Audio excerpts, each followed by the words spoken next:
Hey,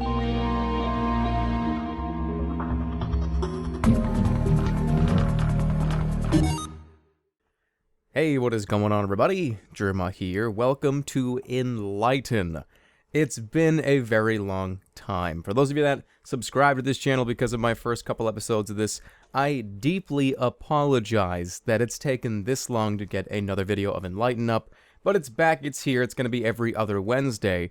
And we're going to start, well, not really start, I've started this a long time ago. We're going to continue this series with arguably my favorite game ever made in the creation of all video games of all time. I know I've said that probably about a couple other games, but there's really a top 3 or a top 5 when it comes to my favorite games ever made, and this is definitely one of them, Super Mario RPG. And because it's taken me this long to make a new video on this, a lot of you guys probably have no idea what this series is. So in 10 seconds or less, I'm going to explain this. Enlighten is a series where I break down an old game, and one of my favorite old games, I guess it doesn't really have to be one of my favorites, but one that I used to play when I was younger, and I explain exactly why I'm in love with this game. With that being said, we're going to get started. Super Mario RPG Legend of the Seven Stars. So like in typical Mario fashion, the game opens with the princess being abducted by Bowser and being hauled off to his castle. You go on an immediate quest to save the princess, call Bowser an asshole, and blah blah blah, you know, every Mario game ever made. That's the first 5 minutes, and then the game goes completely bonkers. A giant Pringles man sword crashes through the castle, destroying everything inside, leaving you, Bowser, and the princess to fend for yourselves and escaping. Turns out, that sword was a real pain in the balls for the entire world because he broke through the Star Road. If you don't know what the Star Road is, it's in pretty much all the Mario games, and they actually go into much more detail with what the hell the Star Road even is in this game. And you learn, after playing for a while, that the Star Road is kind of this middle ground for people's wishes, and without it, no wishes will ever come true again. So of course, as Mario, you have to do all the dirty work because you can jump real high. Never understood that, by the way. Why does Mario have to do everything? He's like the savior of the world because he can jump higher than Michael Jordan. Like, why is that a thing? Whatever, we're going off track here. Repairing the Star Road becomes the main plot line of this game. You are aided in this by a bunch of different characters that were specifically developed for this game. And I'm about to go off on a complete and total rant right here about a couple of these characters because, here we go.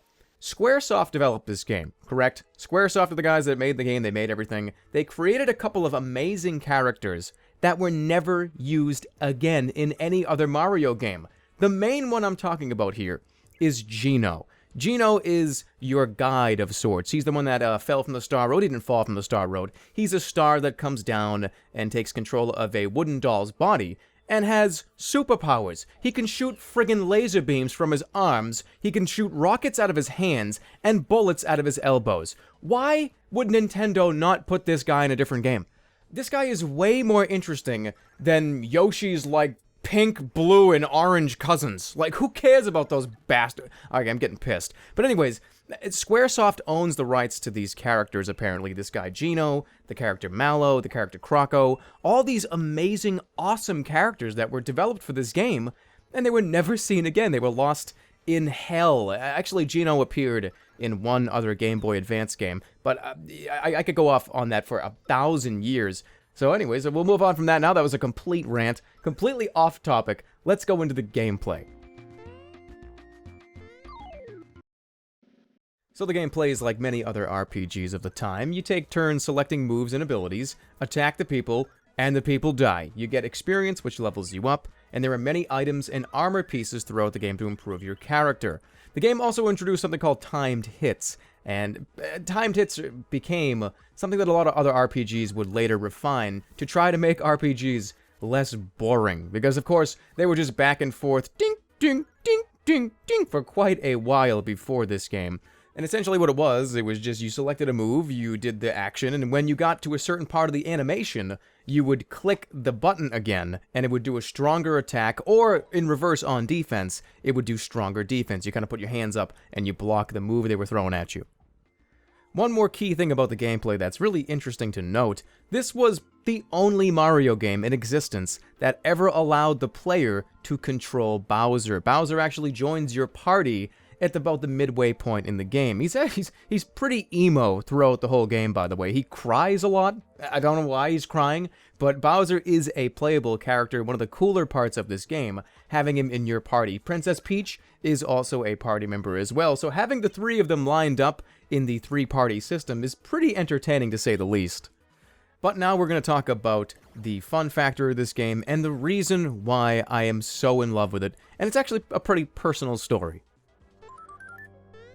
So the reason why I love this game so much, and the reason why it's one of my favorite games of all time, is mainly because when this game came out, it was a pretty rough patch of my childhood. I was having a lot of issues at school. I was almost failing every single class at one point when I was in, like, the 8th grade, I think, or the 7th grade. Whatever it was, my, like, 8th grade through, like, 10th grade, or 11th or 12th or something. It was just about when I became a junior in high school.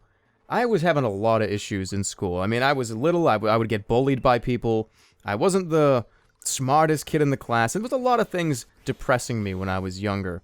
And the character, specifically Gino, that I talked about before, contributed to a lot of my loving of this game, and specifically because he was a small character, he was a little wooden doll that got possessed by this greater power, and he had such a large destiny, and the ending of the game is just so uplifting and so sad at the same time. There was a lot of reasons why this game pretty much helped me through my childhood, and I will never lose this game from my brain, ever. I'll probably be 80 or 90 years old on my deathbed, and I will be looking at the ceiling, and I'll just be thinking, man, like, I remember that game, Mario RPG, that really was, like, a great game, and it, like, helped me through when I was, like, a depressed little kid. Like, that's gonna happen. That really will happen, because it happens now.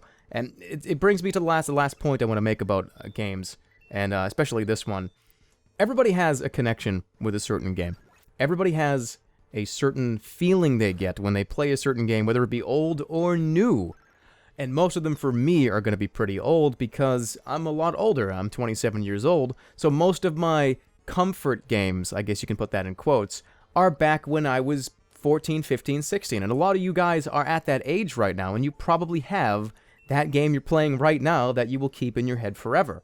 So, as the video ends here, as we end on Mario RPG, and we talk about some things, it's really a shame that Square and Nintendo really lost touch after this, and Paper Mario was actually supposed to be Mario RPG 2, but it was right at that point when Sony came into the picture, and the N64 came into the picture, and Square and Nintendo started to absolutely despise each other, and it never happened. And that's why my gut sinks whenever I think about this, because of these things I talked about previously.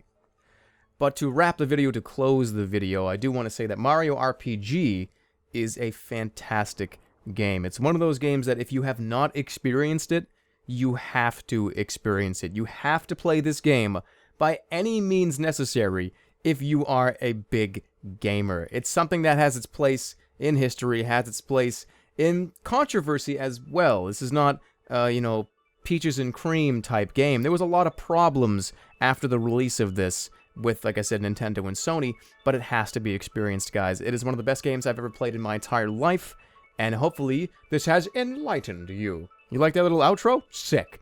Alright. Anyways, guys, I'll see you all next time. Thank you so much for watching. I really do appreciate it, and I'll see you all next time. And of course, take care, everybody.